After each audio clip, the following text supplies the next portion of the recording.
Boa noite a todos, que a paz do Mestre Jesus nos envolva hoje e sempre, queridos amigos. É com muita alegria, com muita honra que aqui nos encontramos nesta noite. Agradecemos à Federação Espírita do Paraná, na pessoa do seu primeiro vice-presidente, Adriano Dreca, e da diretora do CEP, Ana Maria, pelo convite que nos foi feito. Agradecemos também ao Bruno, Jaqueline e Jackson, a dupla Jaque e todos os companheiros que aqui se encontram nos bastidores, auxiliando neste trabalho, e a todos os amigos que nos prestigiam nesta noite gélida, com a sua presença, com o seu calor, com o seu carinho. A Federação enfrenta nesta noite um tema bastante atual, que requer nossa reflexão. O intuito é trazer mais informações ao público espírita para que possa decidir sobre este assunto de acordo com a sua consciência, porém munidos de mais informações. Eu me julgo no dever de não me omitir, porque trabalhei muitos anos profissionalmente nessa área. Então, em razão disso, a experiência razoável amealhada nesses anos me faz com que eu venha trazer, juntamente com a visão jurídica, a visão espírita, no sentido de possibilitar que nós reflitamos sobre esse tema. Ele não está vencido, conforme possam algumas pessoas pensar, pelo fato de já ter sido votado e aprovado em segunda votação na Câmara dos Deputados. E agora ele se encaminha para o Senado, onde deverá passar por mais 2 votações. Então, é momento ainda de nós podermos atuar junto aos senadores, procurando fazer com que haja debate sobre o tema, haja amadurecimento da questão e possa, quem sabe, esse tema ser revisto lá nesta Casa do Congresso. E o tema está ainda também entregue ao Supremo Tribunal Federal, porque há uma ação que o Supremo precisa decidir e que impugna a votação na Câmara, alegando que houve nulidade pelo fato da PEC 171, que trata desse tema, ter sido rejeitada num dia e votada no dia seguinte, com uma redação um pouco alterada, uma emenda aglutinativa, quando então ela foi aprovada em primeira votação.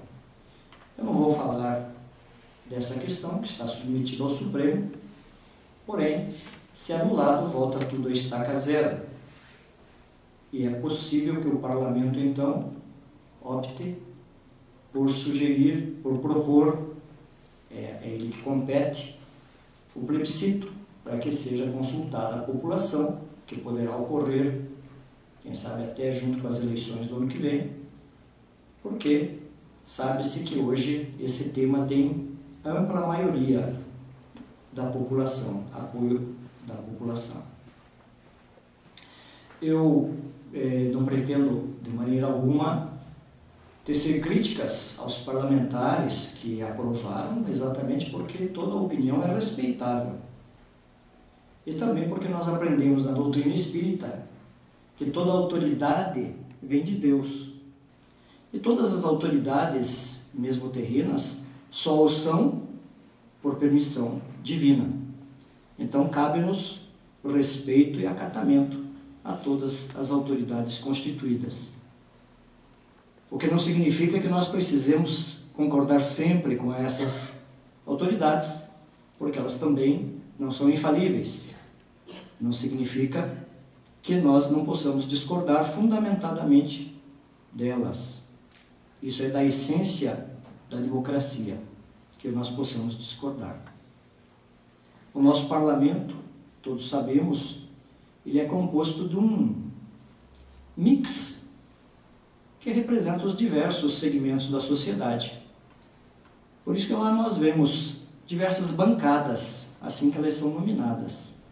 Nós temos a bancada ruralista, nós temos a bancada feminina, a evangélica, a bancada da bola, temos a bancada da bala, assim denominada por eles mesmos, e a quem, por sinal, foi entregue a relatoria deste assunto, redução da maioridade penal. E a Câmara Federal, no primeiro semestre, teve uma pauta aceleradíssima. Votou inúmeros projetos de lei, o que tem um mérito muito grande de desengavetar inúmeras questões que lá estavam e de colocar em votação. Ao mesmo tempo, vários assuntos foram tratados. Este da maioridade penal veio junto com o da reforma política e vários outros. E é natural que esse tema da reforma política tenha despertado mais o interesse dos deputados, porque tratava exatamente do futuro deles. E é a razão pela qual nós entendemos que o tema da maioridade penal ele ocupou um espaço muito pequeno de tempo e debate dos parlamentares. E fica aquela pergunta: será que houve esclarecimento aprofundado de toda a população antes de que essa matéria fosse votada? Existe uma pesquisa que se fala muito, que foi feita por um órgão de pesquisa, a Datafolha, que é do jornal Folha de São Paulo, e que indicou que 87% da população aprova a redução da maioridade penal de 18 para 16 anos. Esta votação, ela indica um recado da população. A população quis dizer mais ou menos o seguinte: estamos cansados de tanta violência. Encontrem uma solução para nós. Esse foi o recado da população. Se a solução é essa redução, vamos com ela. Porém, essa pesquisa, ela foi feita em abril deste ano, quando os debates estavam apenas começando. E interessante é que eu não vi nenhuma outra pesquisa ser anunciada depois, ser divulgada mais tarde. E nós temos inúmeros órgãos de pesquisa. Nós vemos isso na época de eleição, quando a cada 15 dias tem uma rodada de pesquisa pelo Gallup, pelo Ibope, pela Datafolha, por vários institutos de pesquisa. Porque é dinâmico, a cada dia muda a opinião dos eleitores. Neste caso, todavia, só uma pesquisa foi divulgada. E é com base nessa pesquisa que os parlamentares votaram. Mas os parlamentares, conquanto a sua boa vontade, eles não sabem tudo. Então eles precisariam, sem dúvida, ouvir juristas, professores, sociólogos, jovens, universitários, pessoas do povo, assim como, num horário político, argumentos pró e contra, de modo que eles também pudessem se localizar e ver sendo desconstruídos aqueles argumentos que não fossem tão sólidos, formando assim a sua convicção.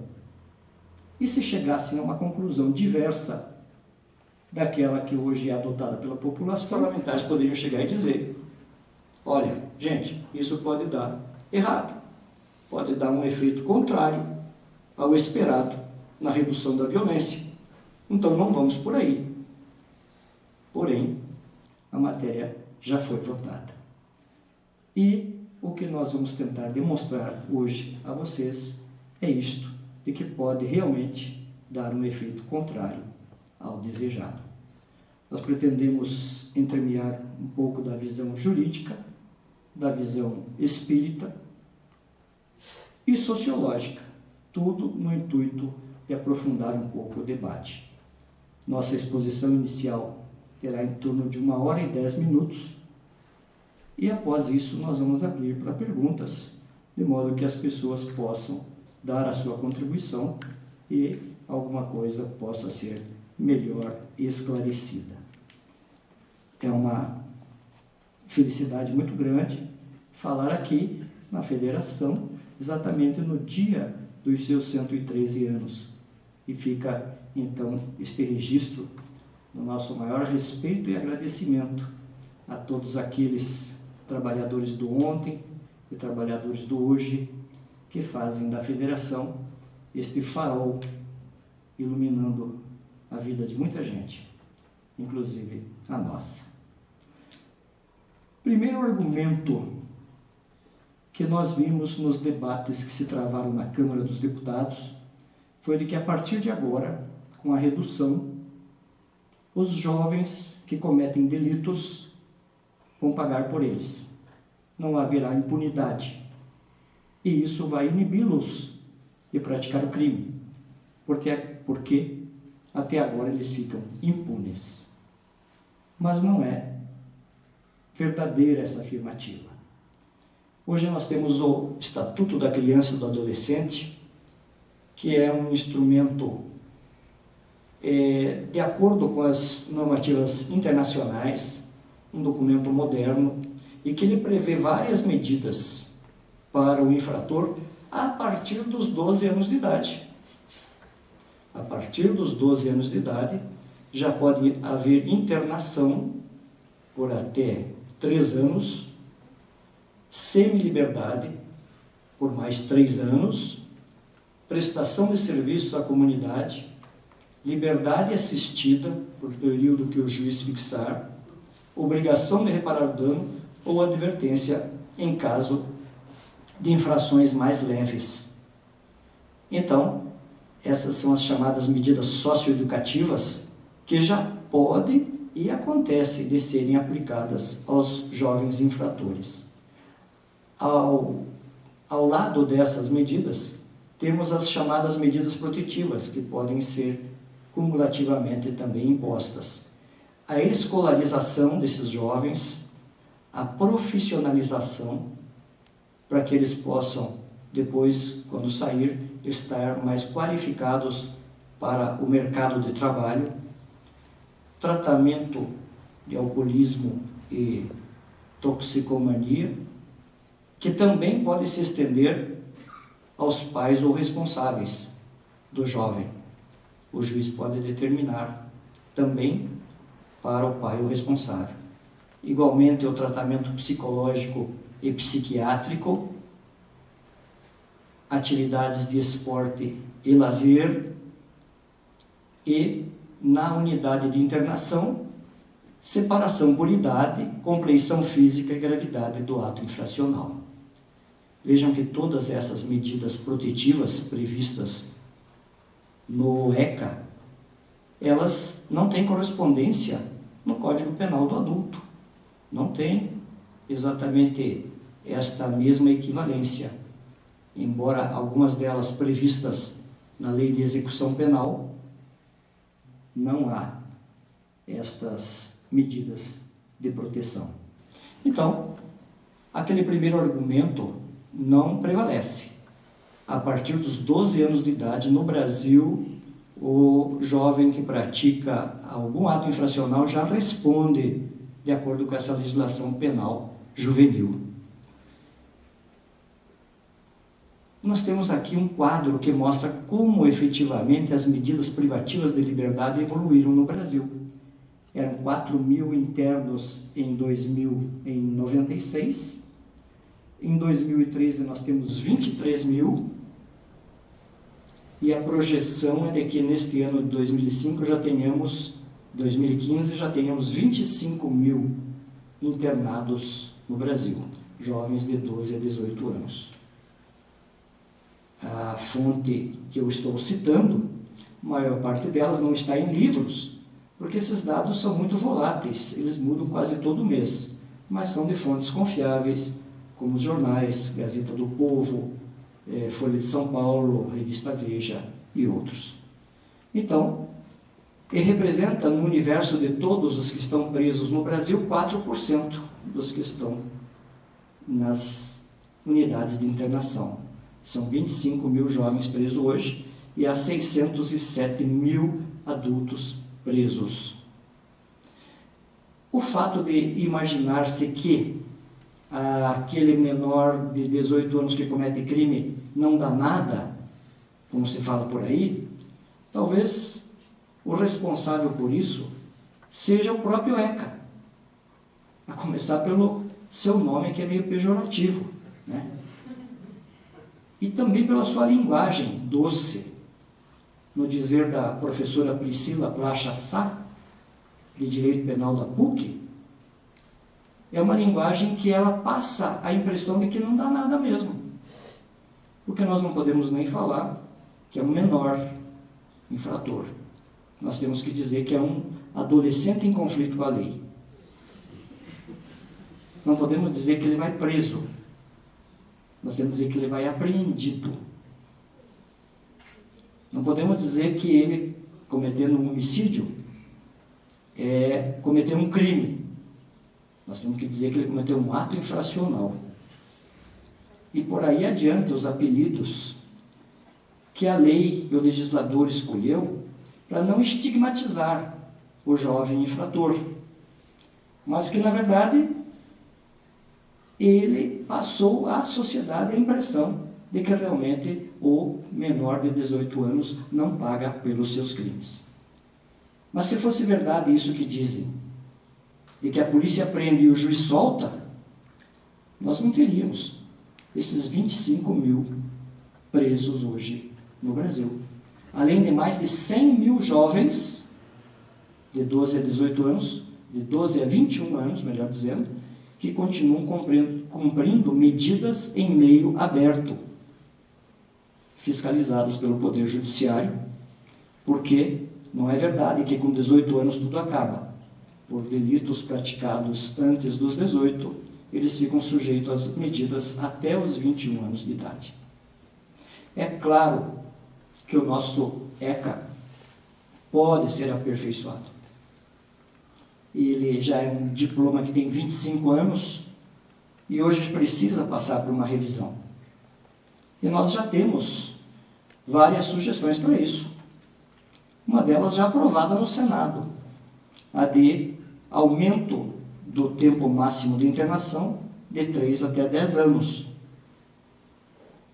Mas há uma outra, também feita pela AJURES, Associação de Juízes do Rio Grande do Sul, de escalonamento, para que ele fique um mínimo de tempo internado, dependendo da gravidade do crime. Hoje não é assim. Qualquer que seja o crime, o juiz fixa na sentença prazo indeterminado, e a cada 6 meses sai um laudo da instituição, dizendo se ele já está apto a voltar ao convívio da sociedade. É verdade que muitos desses laudos, às vezes, apressam a saída do infrator da unidade, até para abrir vaga, e por isso que muitos deles não ficam todo o tempo de 3 anos. É preciso, sim, aperfeiçoar o sistema. Mas a que mais aparece em todas as estatísticas sobre o assunto é de que os infratores de 16 a 18 anos eles são responsáveis por 0,9% dos crimes praticados no Brasil. Que vem dessa fonte oficial. E que, em se tratando só de crimes de homicídio ou tentativa de homicídio, seria de 0,5%. Outras fontes já dizem que não é verdade, que o total de crimes cometidos por esses adolescentes chega a 3% do total. É claro que, ainda que fosse só 0,9% ou só 0,5%, não há justificativa, nenhuma vida é desprezível, nenhum delito é justificável. Porém, se nós temos 0,9% dos crimes cometidos por menores, ou 3%, como retrucam aqueles que são favoráveis à redução, e nós temos 4% do total de presos jovens, significa que há uma proporcionalidade. Não se pode dizer que o menor não vai para a cadeia. Aqui, claro que eu nem vou ler tudo, mas só para vocês terem uma ideia dos 9 países mais seguros. Talvez fique um pouco difícil de ver, mas os 9 países mais seguros têm a idade da responsabilidade juvenil. Só a Austrália tem aos 10 anos e a Irlanda aos 12, como no Brasil. Todos os demais, a responsabilidade penal juvenil começa para frente, 14 e 15 anos. E em todos esses países, a idade do adulto começa aos 18. Nenhum abaixo de 18. Daí aqui tem aos 19, na Austrália e na Áustria. O que mostra então que o Brasil está de acordo com a legislação internacional. Não está diferente, pelo contrário. Na parte em que responsabiliza o adolescente, está até de acordo com aqueles que são mais rigorosos. Agora, a revista Veja, do mês de junho, publicou uma reportagem que fala sobre como é que funciona a mente do jovem. O título é esse, A Mente Impulsiva dos Jovens. Mostrando que o jovem, antes dos 20 anos de idade, não tem a maturidade do discernimento. Aqui vocês podem ver, seria vermelho imaturo, aqui amarelo em desenvolvimento, azul é que é o cérebro já maduro. Aqui é de uma criança de 4 anos, aqui uma de 13, um adolescente de 13, aqui um de 16, como é que está se formando, mas várias áreas ainda em verde e vermelho, quer dizer, demonstrando aqui que ele está em formação mesmo, e só por volta dos 20 anos é que ele tem um cérebro mais maduro. Este é um estudo internacional, não é só do jovem brasileiro. É um estudo que mostra que nós temos 3 cérebros em um. E que, sem dúvida, o nosso cérebro, do neocórtex cerebral ali, que é o capaz das emoções superiores, o capaz de frear impulsos, o de controle mesmo dos nossos impulsos primitivos, ele só se desenvolve plenamente por volta dos 20 anos de idade. É o que os especialistas chamam do circuito órbito frontal. Antes disso, eles dão vazão aos cérebros reptiliano e cérebro límbico. O primeiro dos impulsos, dos automatismos, o segundo ainda é do aprendizado dos sentimentos. Então, isto mostra que não é só no Brasil, e por isso que a maior parte das legislações estrangeiras também adotam os 18 anos como sendo o marco biológico de responsabilidade dos atos delinquenciais. Mas essa reportagem da Veja, ela tem uma componente interessante, que apesar de serem imaturos, o cérebro desses jovens tem uma plasticidade cerebral que é um ponto altamente positivo, porque eles aprendem rápido, tanto para o bem quanto para o mal. E se eles aprendem rápido, a dedução é que é muito mais fácil você tratar um adolescente infrator do que você reeducar depois um adulto delinquente. Então, vê-se que, efetivamente, o jovem ainda não tem aqui o controle das suas emoções, ele tem baixa tolerância à frustração, ele tem dificuldades realmente para lidar com a negatividade. E nós vimos a confirmação disto no livro Triunfo Pessoal, Joana de Ângeles, psicografia de Divaldo Pereira Franco, fala ali no capítulo 1 do cérebro e do espírito, agasalhando esta doutrina do cérebro trino, mostrando que nós temos o cérebro reptiliano, desses automatismos, desses impulsos, dessa mente ainda em formação. Nós temos o cérebro límbico e o neocórtex, que é esse último capaz das emoções superiores e que nós só com o tempo vamos desenvolvendo. Também André Luiz já havia falado no Mundo Maior, na capítulo 3, na Casa Mental, sobre esse castelo de 3 andares que todos temos no porão, esses automatismos, o primeiro andar, e o segundo andar, que é exatamente a sede das emoções superiores. Mas é Kardec quem fala que desde pequenina a criança manifesta os instintos bons ou maus que traz da sua existência anterior. Ele fala isso lá no Evangelho, capítulo 14, item 9. E mais, Kardec pergunta, ou melhor, comenta na questão 199A. Não se vê em algumas crianças dotadas dos piores instintos, numa idade em que a educação ainda não pôde exercer toda a sua influência? Parecem trazer do berço a astúcia, a falsidade, a perfídia, até mesmo o instinto do roubo e do assassínio, não obstante os exemplos de que estão cercadas. E Kardec continua nessa nota. A lei civil as absolve de suas más ações, porque, diz a lei, agiram sem discernimento. E tem razão, porque de fato elas agem mais por instinto do que intencionalmente. Então Kardec já analisava aqui, e o que ele estava dizendo o tempo todo, era que os instintos maus são fruto da inferioridade do espírito. E aí? Que precisa ser tratado como um doente. E além da inferioridade do espírito, que precisa ser tratado, o que nós vemos que contribui para a ocorrência da criminalidade e o aumento da violência são as condições do meio social. Vamos fazer uma breve análise aqui de qual é o perfil dos adolescentes no Paraná. Vamos ver como é que são esses que estão internados no Paraná. Esses milhares de jovens que nós temos aqui.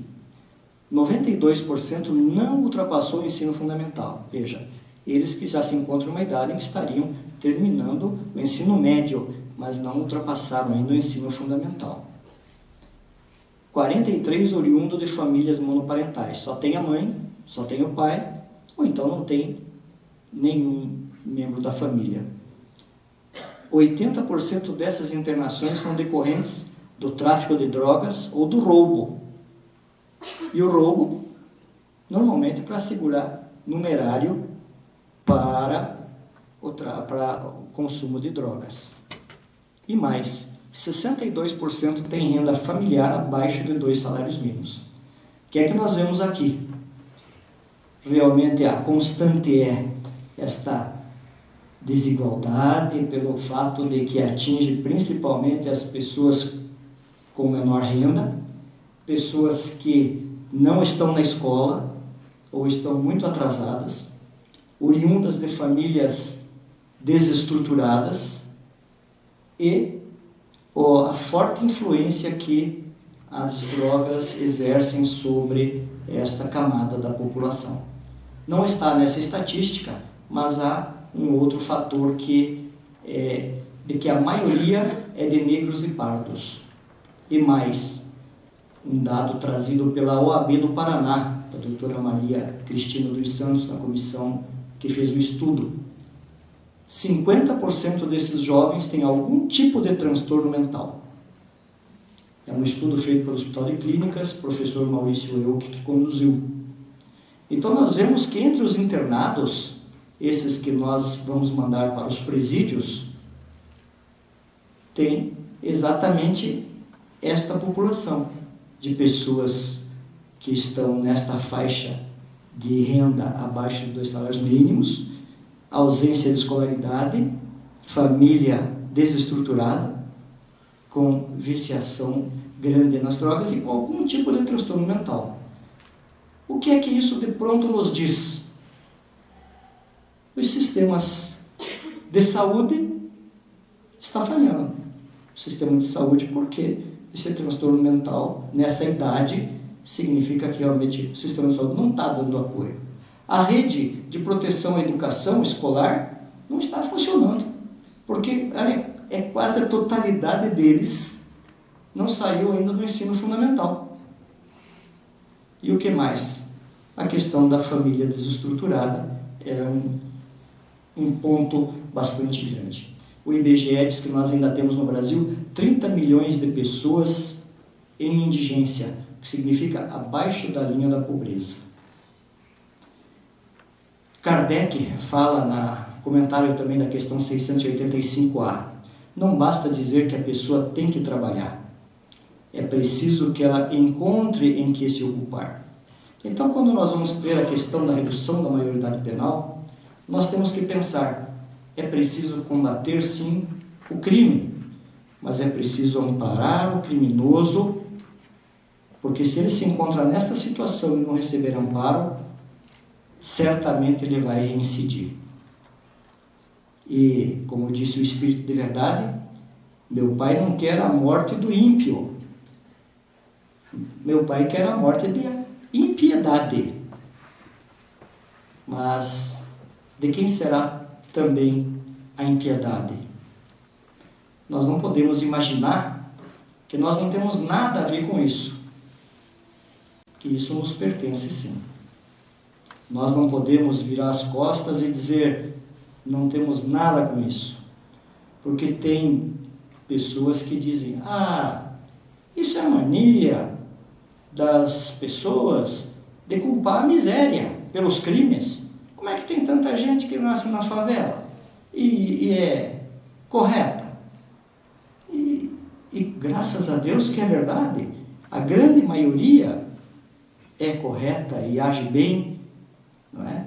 Mas sem dúvida que esses fatores predispõem ao delito, e se nós queremos ir na base, na fonte do crime, nós não podemos ignorar isto. No Livro dos Espíritos, quando Kardec perguntou se o estado atual da sociedade exige leis penais severas, os Espíritos responderam, essas leis penais severas mais se destinam a punir o mal depois de feito do que de secar a fonte. Então eles estão nos indicando o caminho. Ou é preciso secar a fonte. E dão mais uma pista. Só a educação poderá reformar os homens, que assim não precisarão mais de leis tão rigorosas. Então os Espíritos estão nos dizendo isto. E qual é o efeito prático de nós reduzirmos a idade penal de 18 para 16, se não encaminhar esses infratores para os presídios? Eu já vou falar daqui a pouquinho sobre esses presídios especiais que fala a lei. Mas há um ponto que todos os parlamentares concordam: presídio não recupera ninguém. Nesse ponto, todos concordam. Então, se é assim, por que reduzir, por que endurecer a lei, senão como uma tentativa de inibir o crime? Mas será que isso funciona? Se nós mandarmos para as penitenciárias, como é que fica depois? Qual é o projeto de vida que tem hoje um presidiário? O que é que as penitenciárias, com reincidência de 70%, têm feito para secar a fonte do crime? São dados oficiais. Significa que em cada 10 pessoas que vão para a penitenciária, de cada 10, 7 voltam a delinquir.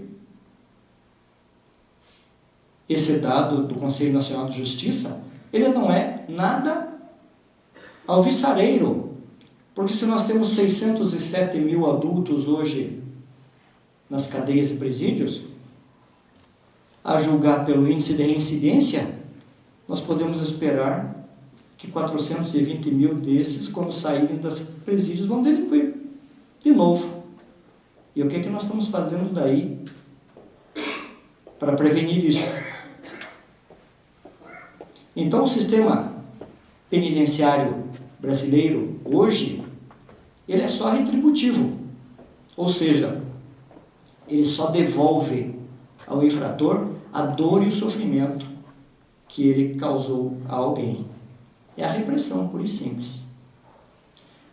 Agora, na lei, nesta PEC 171, diz lá, é só determinados crimes hediondos, e que eles vão cumprir em presídios especiais. Mas será mesmo que haverá presídio especial para esses jovens de 16, 17 anos? Nós acreditamos, nós podemos crer.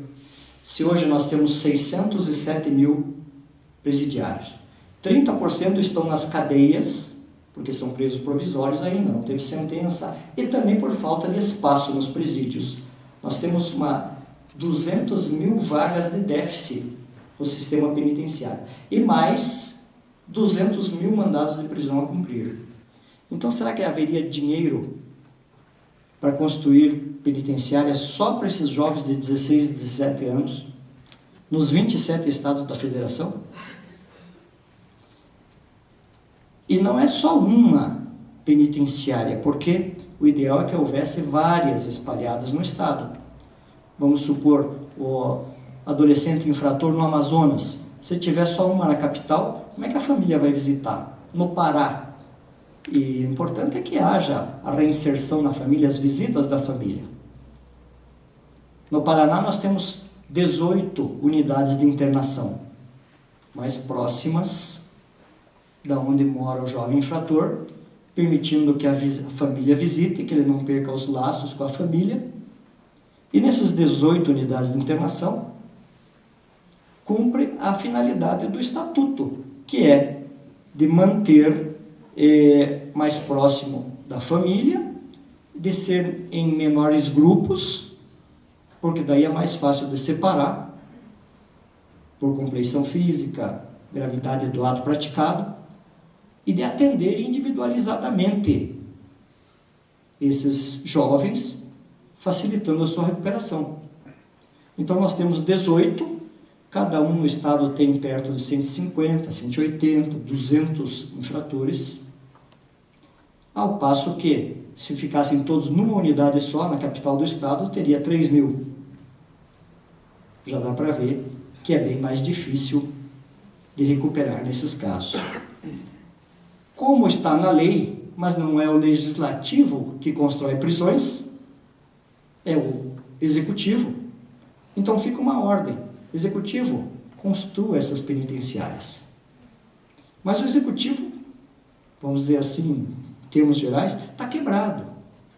E não é só construir todas essas unidades, é formar gente para cuidar, 24 horas por dia, várias equipes, e fazer funcionar.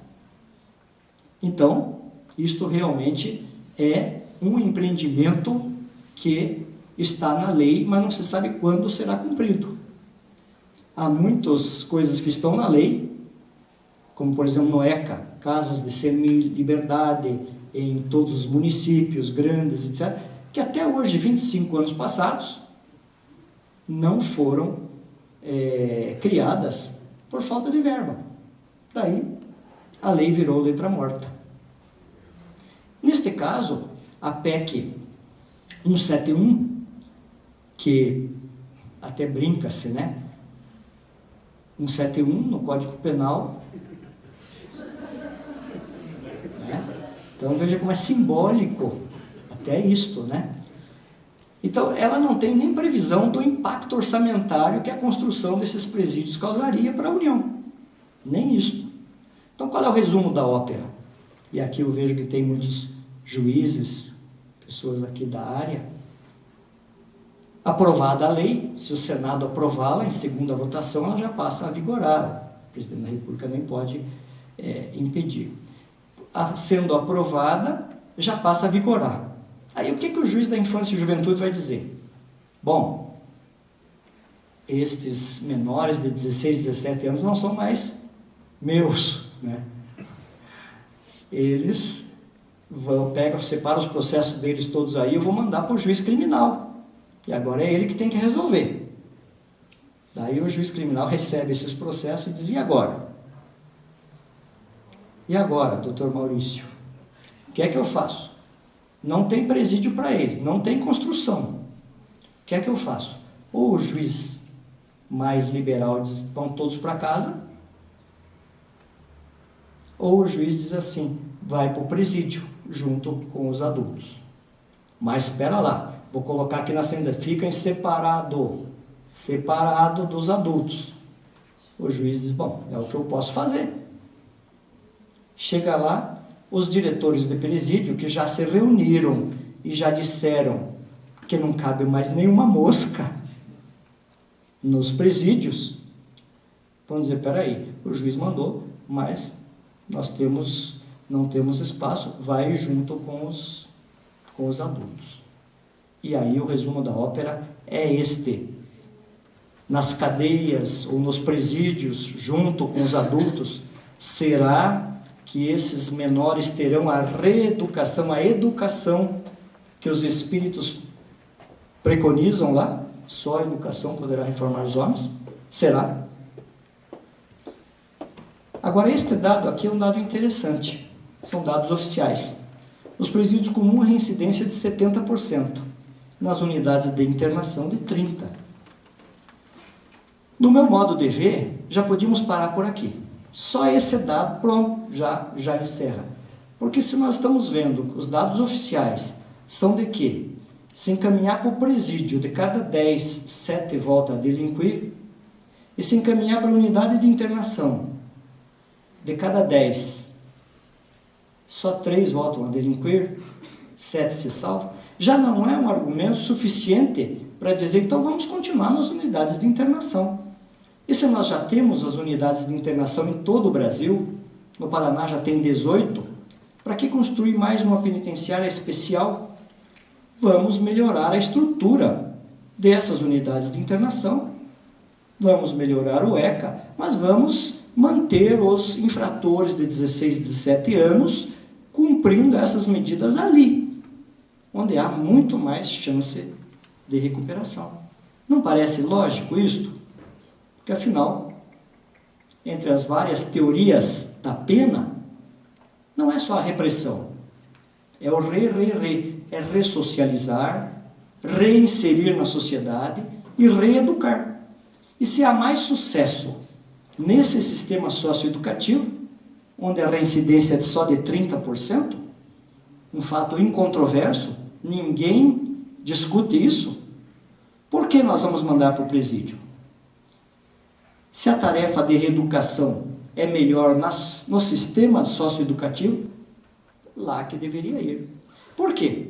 Porque a tarefa de reeducação não é tarefa para policial, para agente de segurança,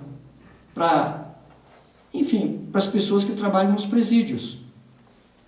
Não que não tenham boa vontade, se esforçam e fazem até o que podem, mas eles não estão preparados para essa tarefa pedagógica, psicológica, onde é preciso trabalhar a impulsividade dos jovens, a sua baixa tolerância à frustração, tratar os psicopatas dando-lhe o tratamento adequado, individualizado, trabalhar a estrutura familiar, trabalhando com as famílias e tudo mais.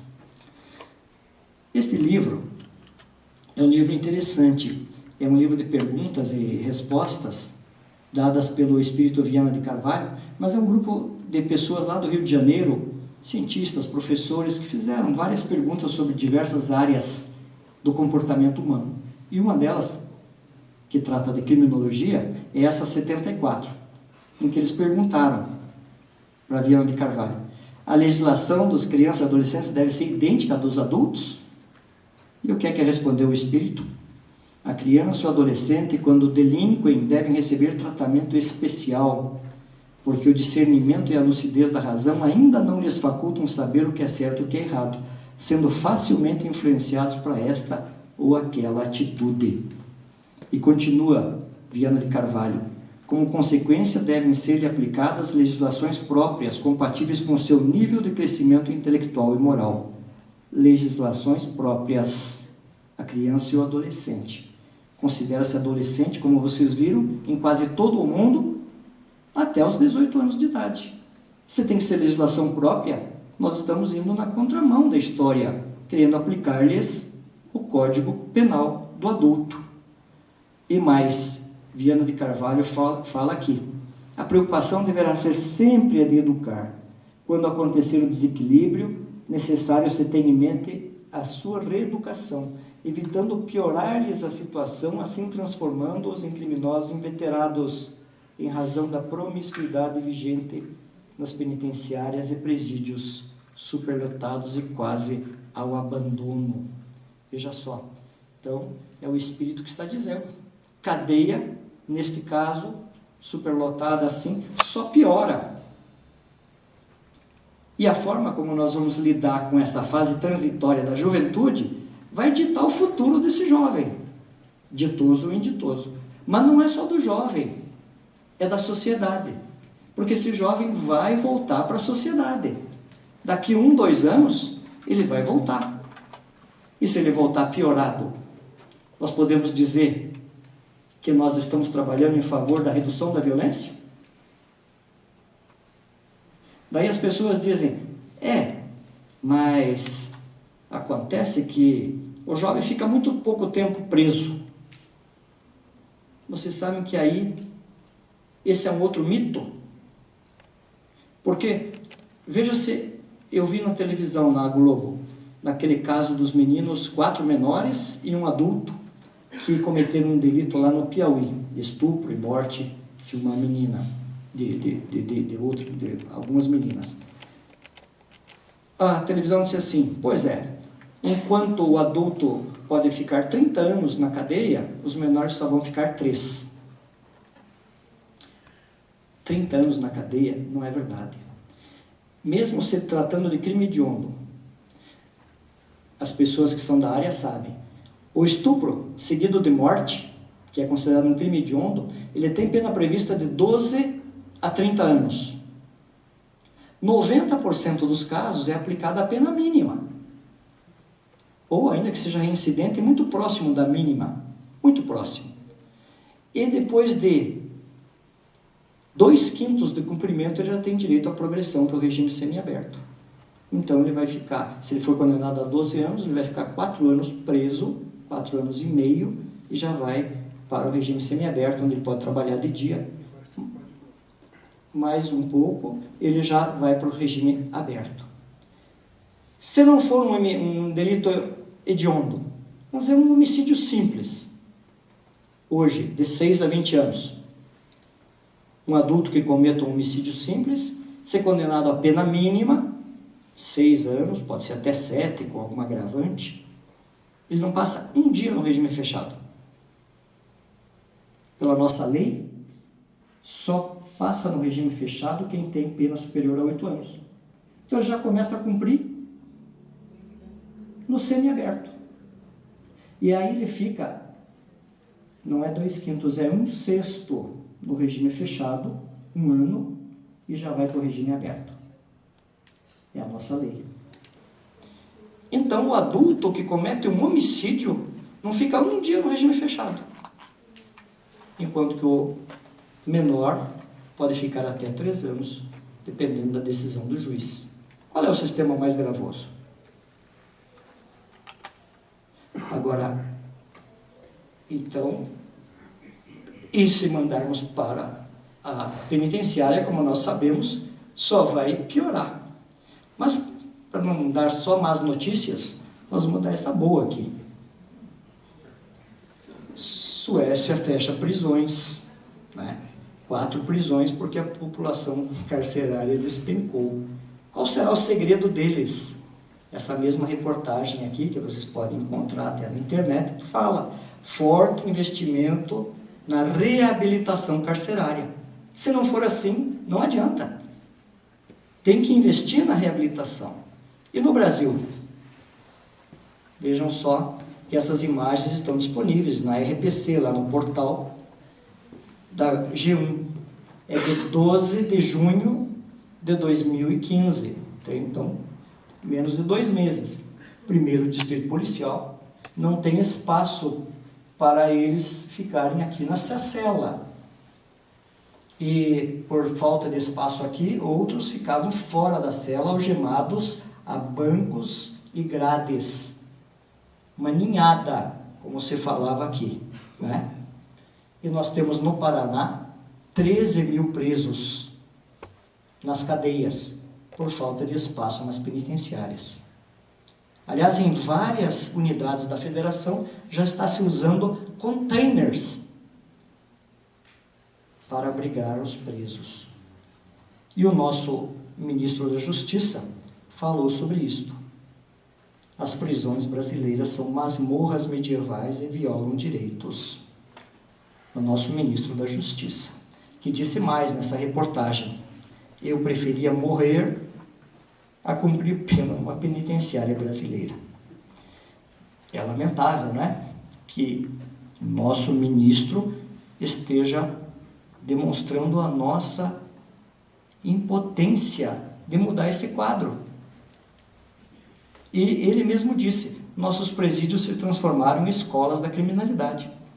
Vocês não veem como acontece ainda de muitos fazerem telefonemas, falso sequestro, de dentro do presídio. Dali eles controlam o narcotráfico, a criminalidade. E, na função de juiz, como juiz da infância e juventude, que eu fui durante muitos anos no interior, eu procurava conhecer onde eles estavam presos. Depois eu vim para Curitiba. Não sei se a doutora Maria Roseli está aí. Não. Vim para Curitiba e fui juiz aqui da única vara da infância de menor infrator que tinha em Curitiba à época. Depois, no tribunal, eu integrei uma câmara, a vida sempre me conduzindo nessa direção, que era a segunda Câmara Criminal, que é a única câmara que julga os recursos do Estado todo em relação à internação e penas aplicadas aos infratores. Então, no colegiado, nós julgávamos essas sentenças. E mais tarde, trabalhei na Corregedoria Geral. Nós viajávamos o Estado todo. O colega Maurício ali viajava, né? Nosso colega da Corregedoria também viajava junto, algumas vezes. E aí nós visitávamos os presídios, os abrigos para menores e os presídios, para saber as condições dos presídios e das unidades de internação. Então, eu tive a oportunidade de conhecer vários desses presídios. Conheci até o de segurança máxima penitenciária federal de Catanduvas, que é considerada modelo. E lá fui levado a uma sala assim do comando, muito interessante, porque ela tinha a fotografia de todos os presos e embaixo a facção a que ele pertencia. E eu confesso, eu não sabia que existia tanta facção no Brasil. Mais de 20. E nem todos ali pertenciam a facções, mas era a grande maioria. Eles tinham que tomar cuidado para não deixar essas facções juntas, porque senão eles se matavam dentro do presídio de segurança máxima. Então, isso também acontece nos presídios estaduais. Quando se encaminha um menor de 16, 17 anos para lá, até para sobreviver, ele tem que aderir a uma facção desta. É aquela história do Fausto, de Goethe. Você tem que vender a alma, porque senão, o que é que vai acontecer? E viver na prisão, então, inclui muita violência, muitas mortes, doenças contagiosas, exclusão social. E se os poderes da República não se unirem, se cada um puxar para um lado, será que essa realidade vai mudar?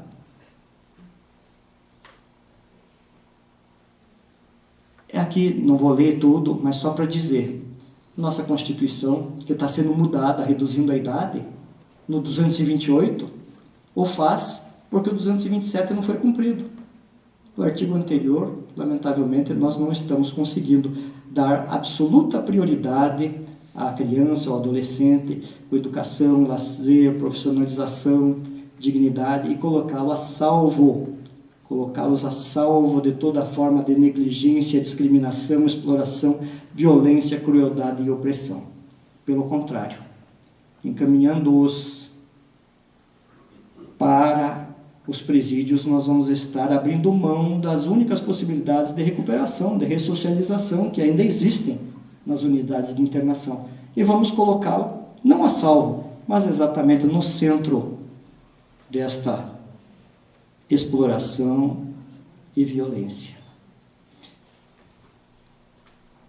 Aqui também, não quero que vocês leiam, o texto é muito grande, mas só para dizer que o parlamento já estudou a situação do menor há 40 anos, veja só, e já chegou à realidade, a constatação de que o maior problema do menor é a ignorância popular, mãe da servilidade e da miséria.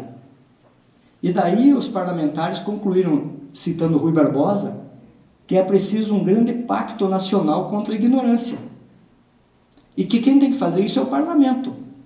É ele que tem a missão de se colocar intransigentemente a tibieza dos nossos governos, isso aqui é de 76, não é de agora, o cumprimento do seu supremo dever para com a pátria.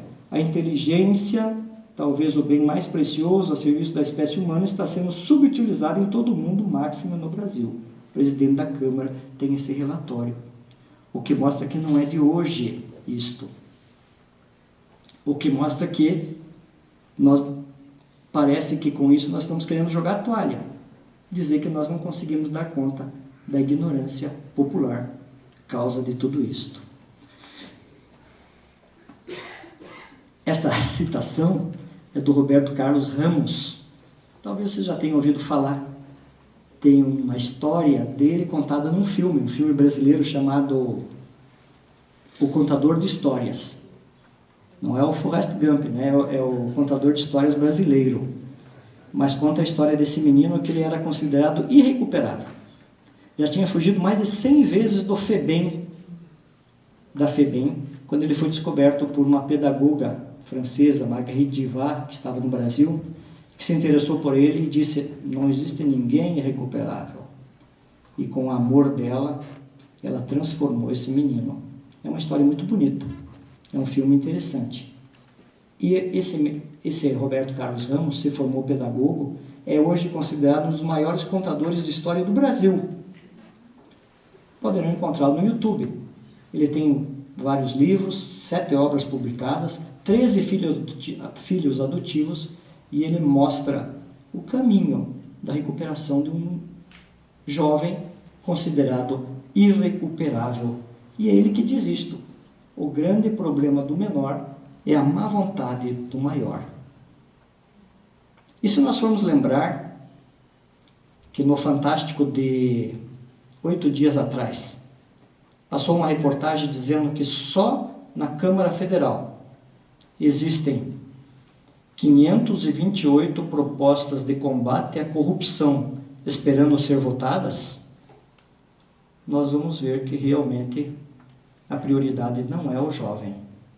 Se temos lá 528 propostas, algumas há 18 anos esperando ser votadas, algumas que são simples, porque elas elevam a pena da corrupção ativa e passiva de 2 anos para cima. Porque 2 anos, o corrupto, se não tiver um outro crime associado, lavagem de dinheiro, formação de quadrilha, etc., 2 anos ele cumpre em casa, ele nem preso vai. Mas esta PEC não anda. Então, parece que o Roberto Carlos Ramos tem razão quando ele diz, né, que agora nós temos que cuidar com as nossas leis. O Livro dos Espíritos diz isto: nos povos, o que determina a atração dos espíritos são os costumes, os hábitos, o caráter dominante do povo e as leis. As leis, sobretudo, porque o caráter de uma nação se reflete nas suas leis. Veja só. Kardec fala mais ainda: onde quer que as leis consagrem coisas injustas, contrárias à humanidade, os bons espíritos ficam em minoria. Se o Brasil é a pátria do Evangelho, o coração do mundo, queremos atrair para cá os bons espíritos, é a obrigação nossa cuidar para que as leis sejam mais justas. As leis, sobretudo, porque caráter de uma nação se reflete nas suas leis. E este livro, que é de Ivone Pereira, esta médium bastante conhecida, autora do livro Memórias de um Suicida e de várias outras obras, ela tem um capítulo interessante aqui. É um capítulo que fala dos grandes segredos do além. E Ivone Pereira diz que Bezerra de Menezes a auxiliava a ver alguns fatos no além, para depois ela poder contar. E certa feita, ele a levou, não foi bem Bezerra, mas um outro espírito da falange de Bezerra, a levou a um lugar sórdido, um lugar no mundo espiritual que era uma taverna, tresandando a álcool e fumo, onde indivíduos desencarnados, vagabundos do plano astral, estavam ali se aglomerando, planejando os mais sórdidos atos.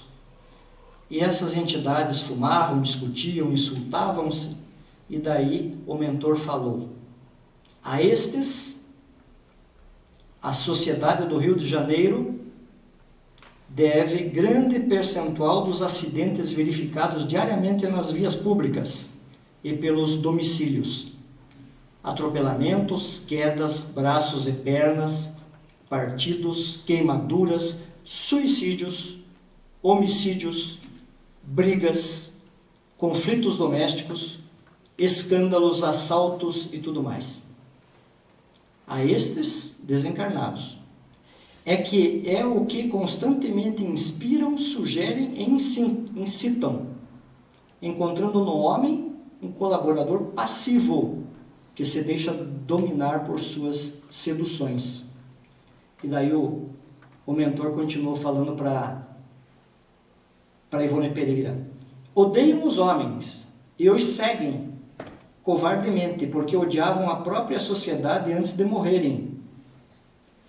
Eles assim agem porque foram perseguidos quando homens pela sociedade. Agora prestem atenção. Quando eles eram homens, foram perseguidos pela sociedade, que nunca os protegeu contra os males com que tiveram de lutar. Doenças, miséria, fome, falta de instrução, desemprego e delinquência. E muitos foram delinquentes que a sociedade perseguiu e levou ao desespero, ao invés de ajudá-los a se reeducarem para Deus. O resultado dessa negligência dos homens aí está. Uma vez desaparecidos da vida objetiva, pela morte, eles infestam como espírito a sociedade e a prejudicam. Então, vou ler de novo. Uma vez desaparecidos da vida, eles continuam e agora acobertados pela invisibilidade, prejudicando esta mesma sociedade. Aqui a gente vai ver que não é só em cima do Rio de Janeiro, que não é só aqui, né? E daí quando Ivone demonstrou uma surpresa: nossa, mas as pessoas nem estão sabendo disso, como é que elas podem se precaver contra isso?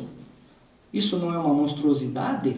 Daí eles responderam: da mesma forma é monstruosidade a sociedade deixar um órfão, um filho de pais miseráveis ou um delinquente criar-se ao abandono pelas ruas. Monstruosidade será omitir providência humanitária para que o jovem pobre, abandonado, delinquente, se instrua, se eduque e se habilite a furtar-se da humilhação da ignorância. A impiedade desses espíritos foi libada na impiedade que receberam. Tornaram-se criminosos inveterados na terra e no além.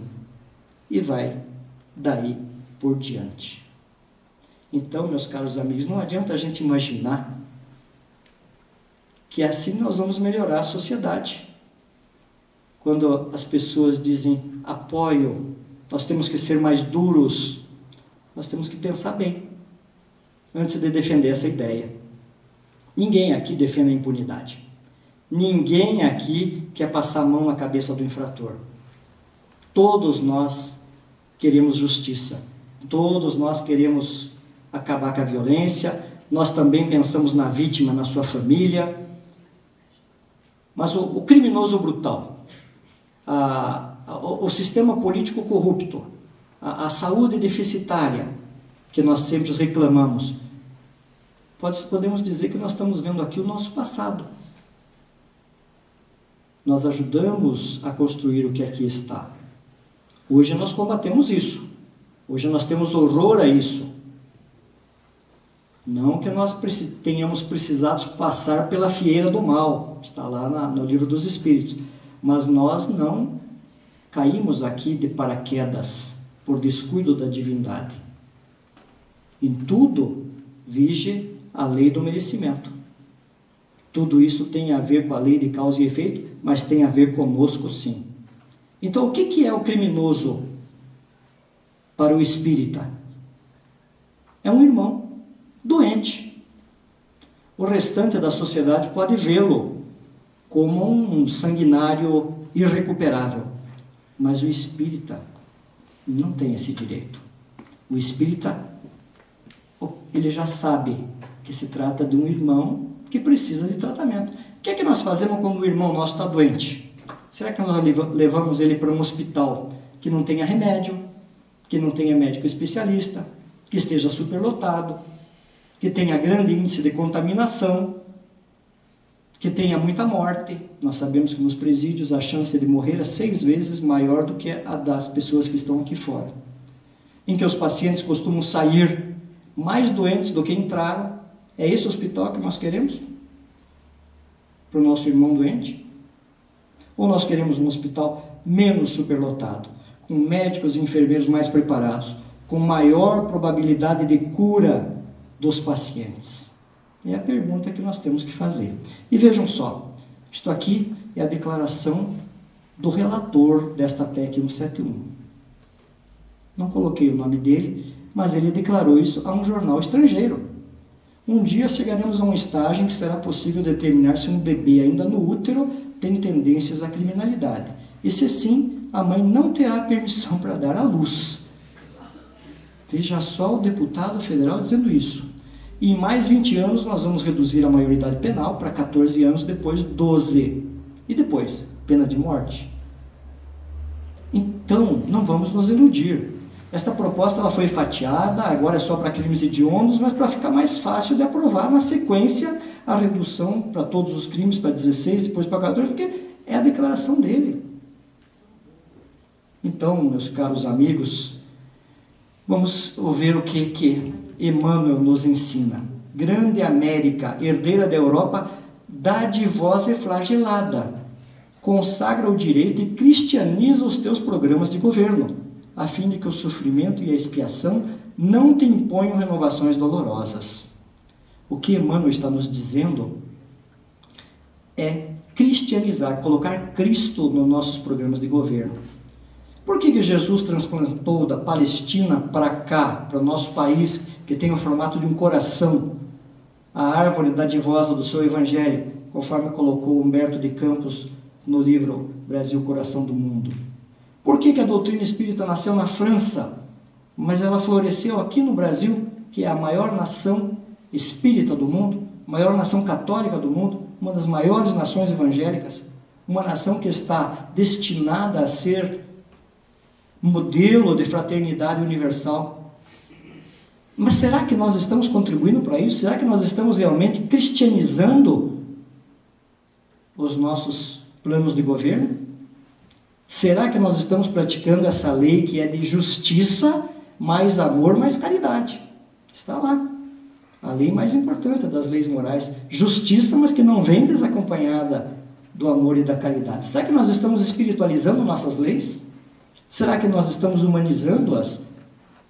Olhando o espírito imortal, ao invés de olhar só o espírito ou a transitória personalidade carnal do indivíduo doente? Essa lei que manda os jovens para o presídio, a lei que, discrimina as drogas, a lei que está para ser apreciada no Congresso agora, que autoriza mudança no artigo 136 para autorizar a ortotanásia. Será que a lei que pretende aumentar o número de permissão de aborto, será que realmente tudo isso é avanço legislativo? Nós espíritas temos que pensar. Tem uma frase que é atribuída a Chico Xavier, que está naquele livreto Vida Sim a Gravidez. Diz: se o aborto for aprovado no Brasil, acarretará um karma coletivo de muito sofrimento e de difícil solução. Será que então, ao passar ao largo essas leis, será que nós não estamos marchando na contramão da história? Se o remédio é a educação, como já disseram os espíritos, e o próprio Emmanuel já reencarnou no Brasil, nos falou o Chico Xavier, que assistiu o seu nascimento, o Divaldo confirmou isso, há mais ou menos 15 anos, no estado de São Paulo, que é o estado que ele ajudou a fundar, né, quando ele foi Manuel da Nóbrega, para atuar na área da educação, e com certeza, junto com a sua uma grande falange de... Será que nós estaremos no rumo certo? Esquecendo aqui a educação? Será que a nossa justiça estará sendo realmente superior à dos escribas e fariseus, como Jesus falou que tinha que ser? Do rio que tudo arrasta se diz que é violento, mas ninguém diz violentas as margens que o comprimem, nos diz Bertold Brecht. Será que a sociedade não estará realmente sendo indiferente ao querer aprovar pura e simplesmente essa redução sem pensar nas consequências? Essas perguntas pedem resposta. A medida vai reduzir a violência? Vai diminuir a reincidência? Vai ajudar a recuperar o infrator? É a melhor maneira de transformá-lo em cidadão útil para a sociedade? A sociedade vai se sentir mais segura quando ele deixar o presídio? Eu já me aproximo do final. Só para fazer uma breve alusão aqui ao direito comparado. Hoje, só 17 países adotam idade penal abaixo dos 18 anos. Nós não debatemos, não sabemos quantos países adotam os 16 anos. Não foi trazido para esclarecer a população por que a Alemanha e Espanha, depois de baixar a idade, voltaram a fixar os 18 anos. Será que essas experiências não serviriam para nós? Claro que esses países têm suas peculiaridades, mas será que essa experiência mostrando que não reduziu a violência e fazer com que voltasse aos 18 anos não nos servem? Maioridade nos Estados Unidos, lá são por estados, mas só 9 estados dos 50 têm idade inferior a 18 anos, mas já estão querendo aumentar a idade mínima. Veja só. E no Uruguai? Essa questão se discutiu durante 3 anos. E inicialmente o povo era 70% favorável ao rebaixamento da idade. Daí no ano passado, junto com a eleição presidencial, lá de substituição do presidente Mujica, foi votado e foi rejeitado. O Uruguai rejeitou. E era também, igual ao do Brasil, apenas para crimes hediondos. A população disse, não baixa. Aqui no Brasil, 80% da população dessa única pesquisa aprova. E é verdade, se pensarmos só no aspecto punitivo. Mas será que não falta discutir mais com a população? É um momento perigoso, porque o parlamento, ele tenta recuperar a sua imagem votando uma proposta que tem forte apelo popular. Mas será que nós nos aprofundamos como devíamos nas causas da violência? Hoje eu recebi um e-mail, porque eu acho que nós temos papel nisso. Não pode só aqueles que estão comemorando a aprovação da maioridade mandar e-mail para os seus deputados parabenizando-os. Eu mandei para aqueles que perderam. Eu perdi um final de semana, umas horas nesse final de semana, mas todos aqueles que eu vi defendendo a ideia, eu disse, o senhor foi corajoso, porque votou contra 87% da opinião pública, colocando o seu mandato em risco, poderá não ser reeleito, mas o senhor fez com base nisso, parabéns, né? Naquilo que eu acredito. E recebi hoje à tarde, quando me preparava para vir para cá, um e-mail de um dos deputados.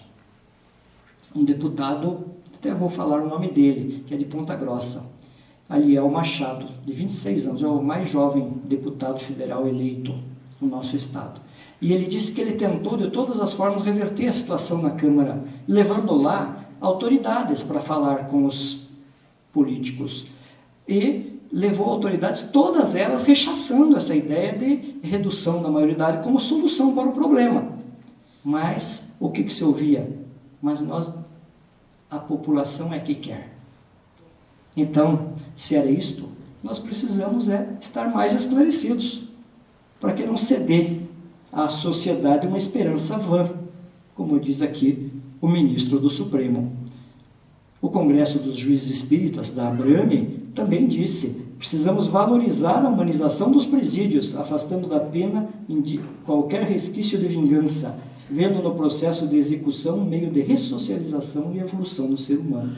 Mas não é só os juízes espíritas, já se manifestaram nesse sentido CNBB, Pastoral da Criança, universidades, Conselho Federal de Psicologia, Sociedade Brasileira de Pediatria, a ONU, as associações jurídico-espírita e de magistrados em todo o Brasil, a Abrame.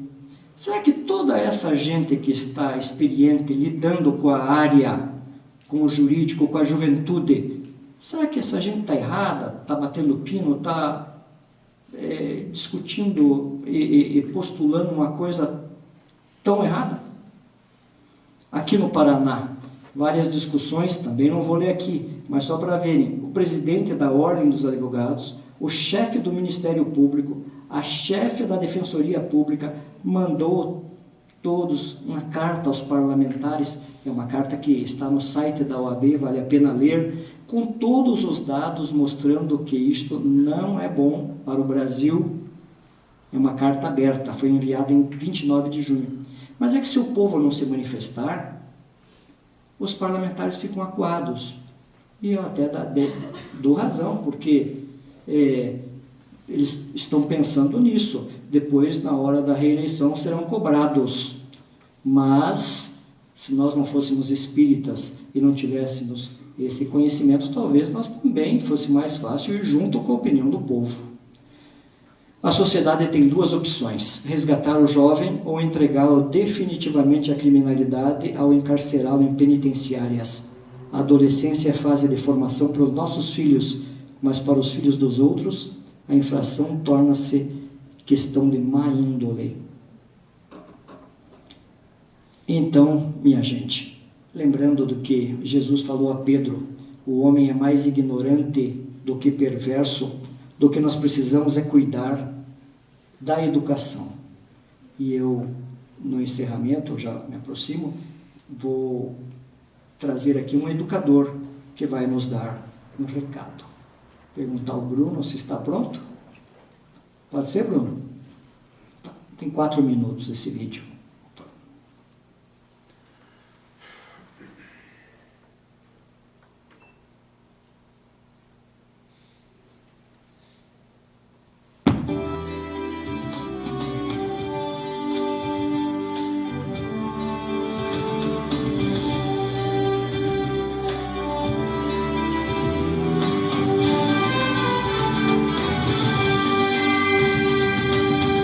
Sem dúvida, esta é uma faca de dois gumes, porque se nós diminuirmos a maioridade penal para 15, para 13, para 12 anos, vamos acabar punindo as crianças, como já ocorre em muitos países, mas não estaremos resolvendo os problemas. O grande desafio para nós todos, seja do Rio de Janeiro, seja de onde for, é o processo educacional. Como viveram esses moços que hoje estão adotando o crime? Como vivem essas famílias de onde saíram esses moços e saem esses moços?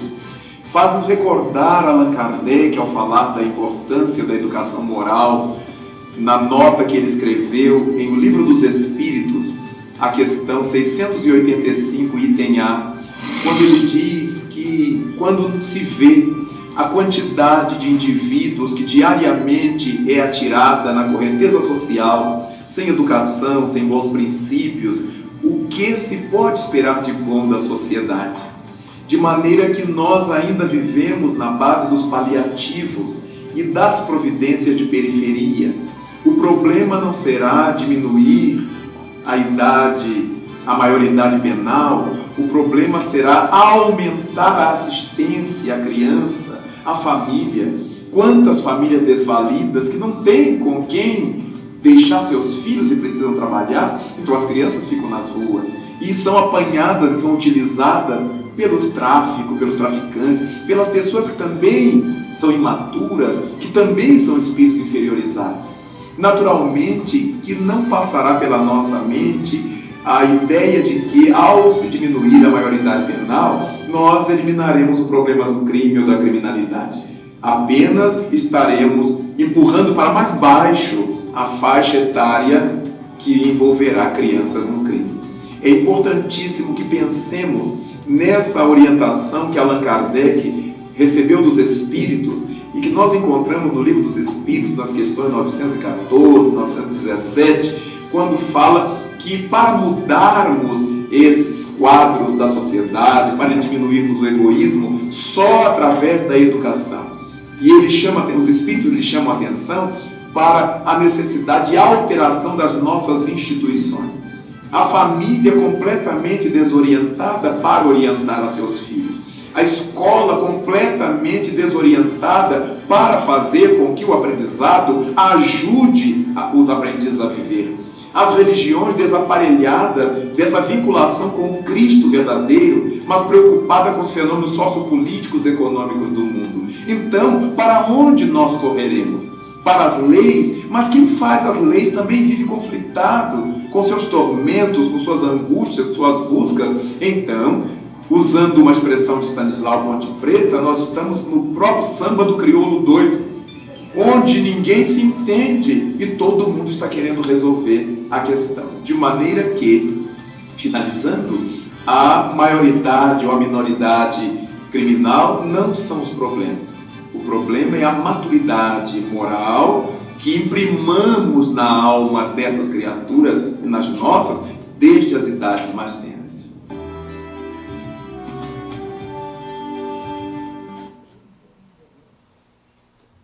Queridos amigos, quero mais uma vez agradecer a atenção de todos vocês, dizer que nós podemos sim refletir sobre esses fatos e entender, de acordo com a nossa consciência, que devemos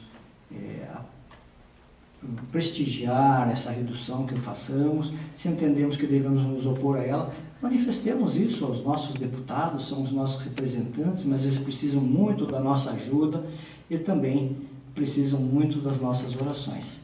As pessoas que têm as graves responsabilidades de decidirem as leis, não é? Os destinos da nossa nação precisam muito do nosso apoio e das nossas orações. Muito obrigado a todos e eu devolvo a palavra agora, agradecendo mais uma vez o convite da Ana Maria e do Adriano. Muito obrigado.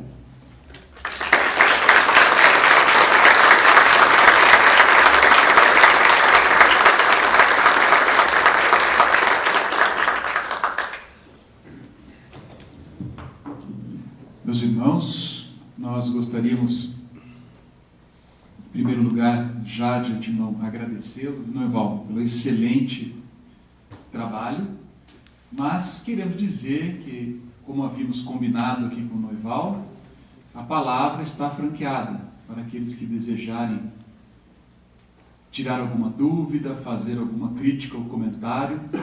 O Noival disse que se ele não souber responder, ele sai correndo por aqui, pelo lado. Eu tenho certeza que isso não vai acontecer. Então fica aí à disposição ali no DAC.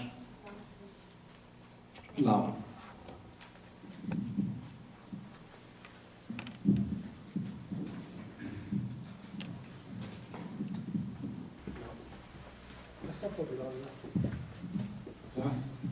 Melhorou. Enquanto o senhor falava aí, me surgiram tantas dúvidas e eu coloquei um bocado de perguntas, mas não vou fazê-las, senão a gente não sai hoje daqui. Mas essas dúvidas aí seriam importantes para mim, para ficar mais a par do assunto, com respostas de quem é do ramo. Né? Se fala que temos que fazer muita coisa, pedidos especiais, reeducação, etc, etc, etc, etc, né? e não, isso não é feito, né? Então, eu poderia perguntar, vamos ficar à mercê dos atos dessas pessoas que nós temos que decidir se vamos defender ou vamos acusá-las, né? Eu perguntaria pelo outro lado, o lado que fica de lá, o lado que sofre por causa dos atos deles. O que se pode fazer pelas futuras famílias que ainda serão destruídas pelos menores que não podem ainda responder pelos seus atos, enquanto o executivo não faz a parte dele? Seria a primeira pergunta. Eu tenho depois outra, mas eu queria fazer em tempos separados. Muito bem. Agradeço aí a sua pergunta, possibilita até contar um pequeno caso que aconteceu no Acre. Uma menina de 15 anos que, num surto, matou a mãe, o pai, a avó e tentou matar o irmão, que se fingiu de morto e por isso acabou escapando. O corregedor de lá na época nos perguntou se poderíamos tratar dessa jovem aqui no Paraná, já que o Paraná tem um conceito de bom tratamento socioeducativo. Consultamos o diretor da unidade de internação, o juiz da vara, e foi aceito o desafio. E muita gente dizia, mas por quê? Por que trazer para cá? Porque no Acre ela sofre risco de vida. Se ficar presa lá, ela vai sofrer retaliação e vai morrer, essa jovem. Então, o corregedor disse, aqui nós vamos cuidar da família, dos que ficaram, né, da família, nós vamos dar apoio à família, mas essa jovem, se ficar aqui, ela morre. E nós, daí, na época, essa jovem veio para cá, 2011 ou 2012. Aqui ela ficou internada há 3 anos, teve bom comportamento, aproveitou bem o período de internação e agora ela retornou lá para o Acre para continuar a semi-liberdade e o tratamento lá. Muita gente dizia, mas ela merece até morrer. Por quê? Por que fazer isto? Mas, se nós não pensarmos também no doente, no infrator, nós estamos cometendo o que? A pena de talião, que não nos cabe. A nós cabe auxiliar o criminoso. Já está no Evangelho isso. Não nos cabe dizer de um criminoso, é um miserável, a morte até lhe seria branda. Não, é um irmão criado, a alma como a vossa. Se está revoltada e transviada, precisa do seu amparo. Ajudai-o a sair do lamaçal, e se não puder fazer nada, orai por ele. Nós imaginamos então que podíamos dar esse auxílio.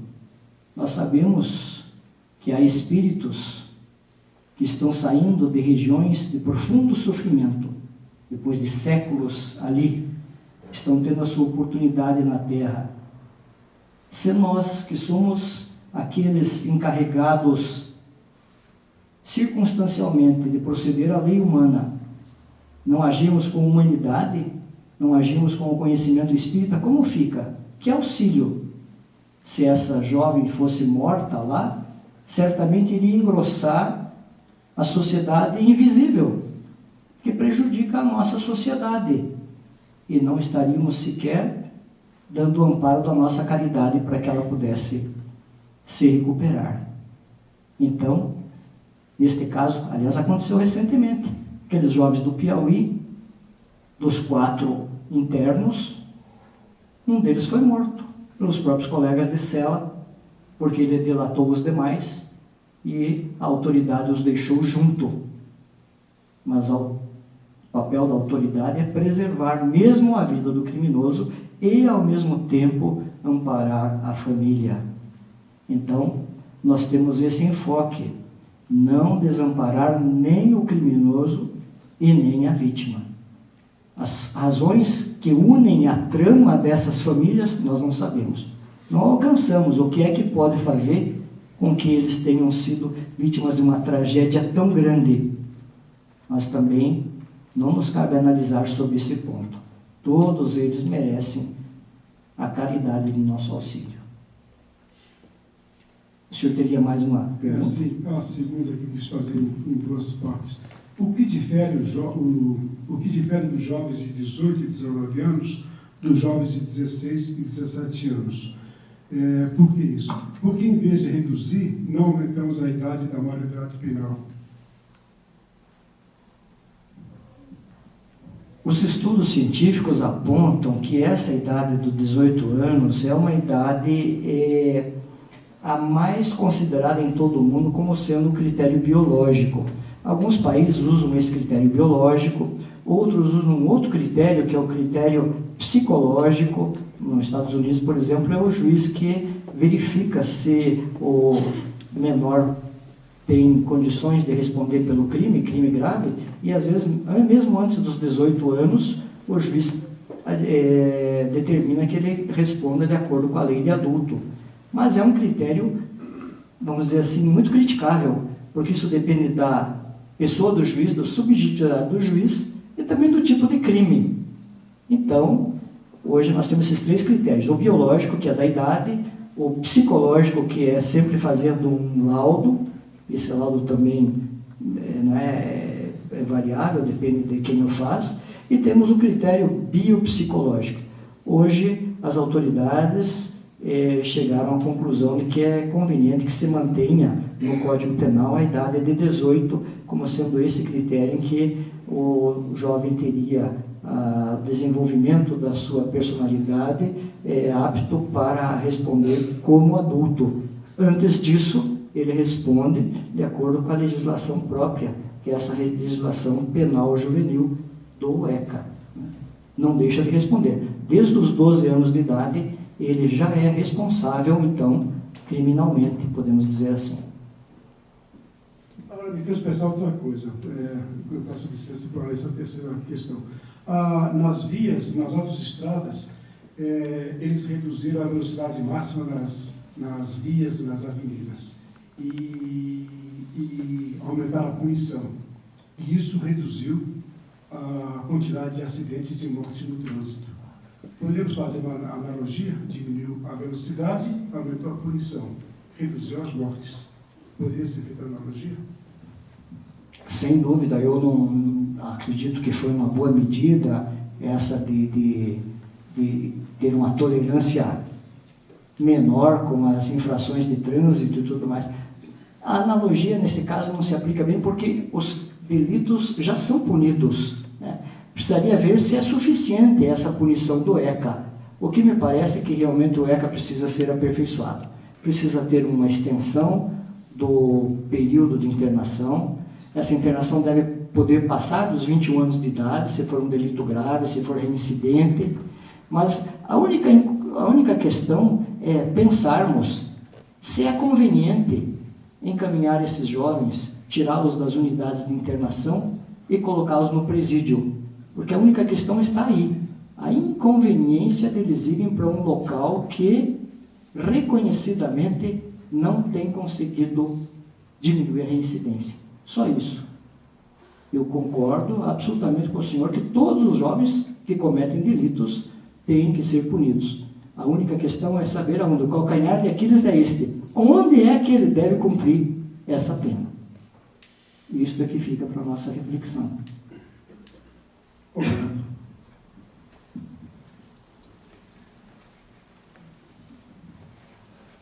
Jogador Evaldo, parabéns pela sua palestra. Eu acho que a questão realmente é uma questão de causa e efeito. Veja bem que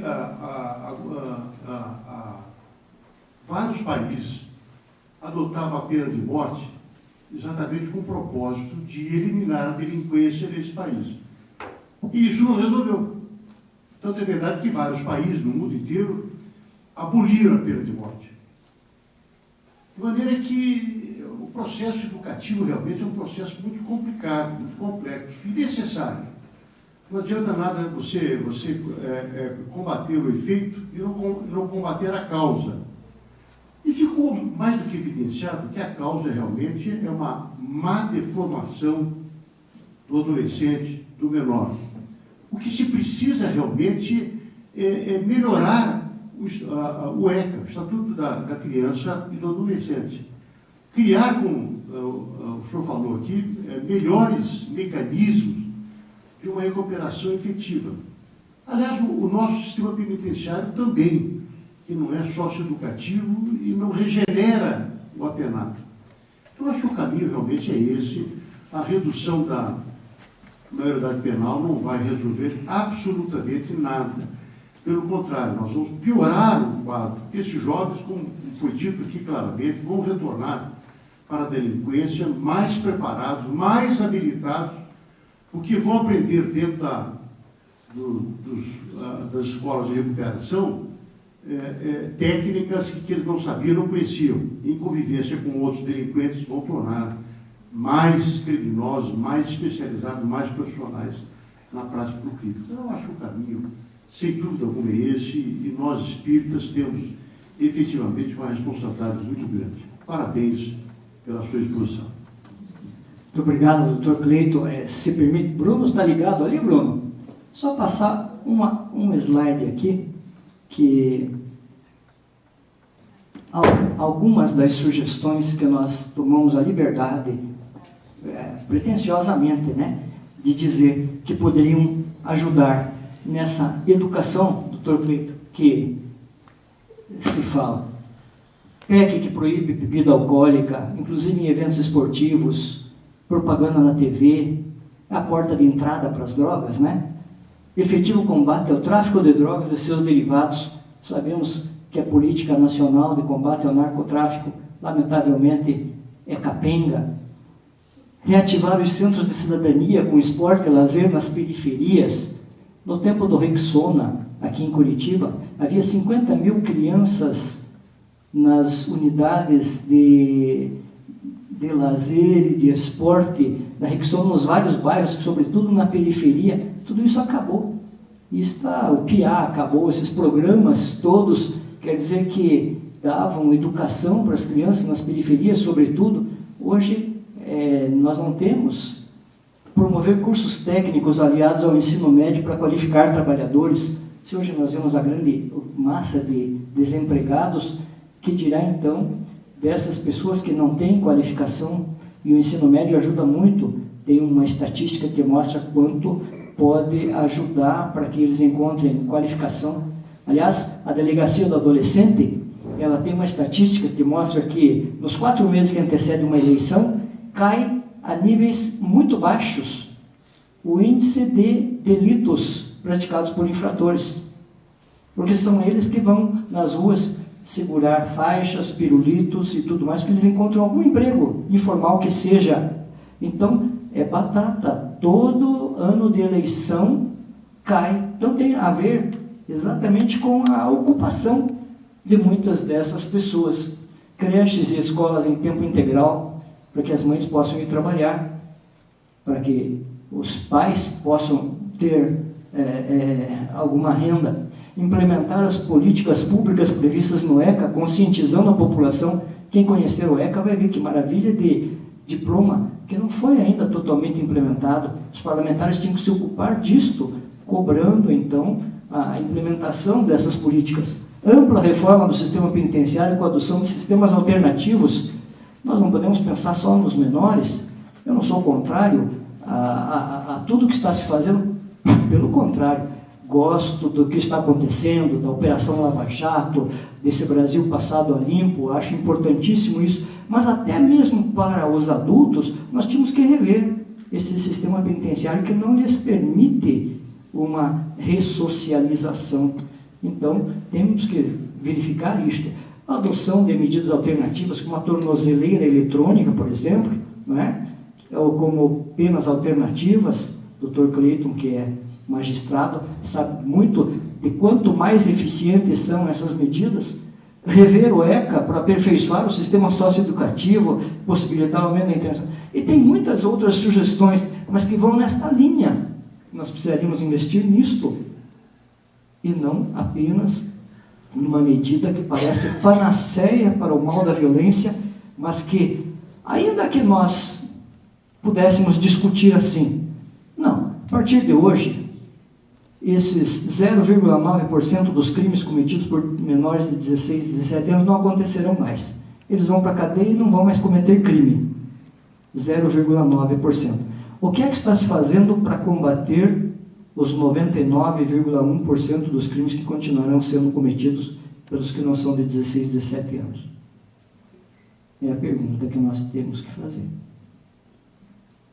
Então, muito obrigado, Dr. Cleito, pela sua participação aí, Dr. Maurício. Boa noite. Primeiramente, eu queria parabenizar o senhor pela excelência da palestra.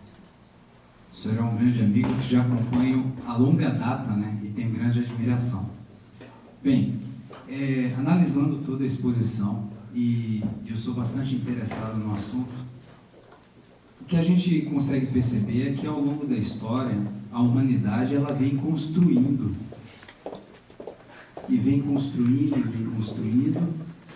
e me parece que a redução da maioridade penal seria um retrocesso a toda essa construção que nós temos vivenciado até hoje. Porque nos tempos primitivos, nós vimos aí de épocas de barbáries. E nada, pelo que eu imagino, o que se faz com a redução da maioridade penal nada mais é do que tratar a violência com outra violência. Talvez até com tolerância zero. Que, inclusive, existe uma teoria do direito penal, teoria do direito penal do inimigo, Jacobs, em que se aplica a tolerância zero. Então, me parece que é bem isso. E me reportei a uma história, que é a história das crianças que são levadas pela correnteza. E que existem duas pessoas na margem tentando salvar essas crianças. E desce uma criança na correnteza, e essas duas pessoas, no esforço sobre-humano, vão lá e resgatam a criança. Mas minutos após, vem uma outra criança na correnteza, e eles vão lá e resgatam. E estão no 10º resgate já, e as crianças não param de descer a correnteza. Até que um deles fala, não, aguarde um pouco e sobe a margem. E tem um rapaz jogando essas crianças correnteza abaixo de uma ponte. E ele atua nesse rapaz e evita que essas crianças sejam jogadas. Então, me parece que a redução da maioridade penal nada mais é do que essas crianças caindo na correnteza e, na verdade, o Estado não atua onde deveria atuar. Que é exatamente no esforço conjunto na educação, na saúde, no fortalecimento das instituições públicas. E é isso que nós precisamos. Eu tive a grande oportunidade de conhecer o Carandiru antes da sua implosão. Fui em São Paulo, estava de férias e consegui que fosse franqueada uma visita lá ao Carandiru e conheci uma das alas. E circulei entre os presos e conheci as celas, os banheiros. Tive a oportunidade de conhecer o hospital, os locais que eles liam, que eles faziam seus cultos religiosos, enfim, a masmorra, tudo. E ao entrar numa das celas e vendo aquele monte de gente amontoado naquele espaço muito pequeno, eu imaginei que aquilo ali nada mais era do que uma senzala contemporânea. Numa época em que não existe mais escravidão, se amontou um monte de pessoas num espaço reduzido em que aqueles que chegam por último são colocados ali ao lado das privadas e começam sua vida encarcerada ali. Então eu fico imaginando um jovem, até porque meu filho já tem 11 anos, então a gente consegue, como pais e mães, a gente consegue projetar a imagem dele à frente. Eu fico imaginando um jovem, ainda que tendo cometido um fato gravíssimo, um ato infracional gravíssimo, ele sendo retirado da sociedade e colocando naquele meio. Aquele mal que ele cometeu, potencializado com certeza 10.000 vezes. E daí aquelas famílias que sofrem e que eventualmente acham que aquela pessoa que está sendo colocada naquela carceragem vai resolver o problema da sociedade, uma vez que ele sai de lá, como o senhor mesmo falou, ele vai fazer mais 10, 20, 30 famílias sofrerem. Então, na verdade, se não é no mundo invisível, se não for no mundo material, vai ser no mundo invisível. Mas nós, seres humanos, não vamos escapar disso. E a redução da maioridade penal não é nada mais do que isso. é a tolerância zero, é violência com violência que nós sabemos, nós espíritas, nós sabemos que não leva a lugar algum. Então, mais uma vez, eu parabenizo o senhor aí pela grande oportunidade de estar aqui presente. Obrigado. Muito obrigado, Maurício. Eu que agradeço aí pela sua participação. Eu quero dizer que não quero deixar uma mensagem que não seja positiva. Nós podemos fazer e podemos fazer muito. Se nós não temos capacidade de decidir sobre as leis, nós podemos falar com os nossos deputados, senadores, vereadores. Nós temos esse acesso. Eu vi como é fácil conversar. Conversava semana passada com o ministro Fachin, que vai decidir sobre as drogas. Essa semana com outro. E já lembrei de um assunto lá de Ponta Grossa, com esse deputado federal. É que lá em Ponta Grossa, eu tenho um sobrinho, casado com a minha sobrinha, que ele é pastor da igreja presbiteriana. Veja só aí o conflito de religiões. Mas ele é um jovem que trabalha com jovens e fazia um trabalho muito bonito. Ele cuidava lá do esquadrão da vida TIM. Eles tinham uma grande unidade lá em Ponta Grossa, tem essa grande unidade construída pelo Estado, com aposentos, com tudo, e que eles cuidavam dos usuários de drogas. Eles tinham capacidade para 25 jovens que ficavam lá um tempo e tinha excelente índice de recuperação. Então, era feito com pessoas voluntárias da sociedade, ali, com essas pessoas da igreja que faziam esse trabalho e tudo mais. O que houve? Há pouco mais de um ano fechou, acabou a verba, nem o município, nem o Estado, está fechado, todo aquele espaço está fechado. E eles lamentam, porque sozinha a igreja não consegue tocar. E no início do ano sempre tinha 200 mães pedindo para fazer matrícula dos seus filhos lá nessa instituição. Tamanho é o desespero das mães, sofrimento de ver os filhos passando por isso. E as poucas iniciativas que tinham foram sendo fechadas. Se você vai acuando uma pessoa, ela se torna uma fera. Se você não tem espaço para tratá-las, ela vai para as ruas. Se ela está nas ruas, sujeita a tudo que vier, a sociedade sofrendo risco. Então, já pensei, vou conversar com esse deputado para ver se ele não consegue reabrir. É da sua área de atuação, ele tem, né? Então, nós podemos fazer. Se nós quisermos, se nós nos dispusermos a, muitas vezes, quem sabe, sair do nosso conforto, tentar conversar com as pessoas, nós podemos fazer sim, dentro da nossa, podemos fazer isso. Quem sabe, né, Maurício, em vez de tirar o jovem que está correndo na correnteza, ir lá na ponte para impedir que aquele que está jogando as crianças continue a fazer, como os espíritos disseram, atuar mais sobre a fonte do que a punir o mal depois de feito. Né? Mas muito obrigado.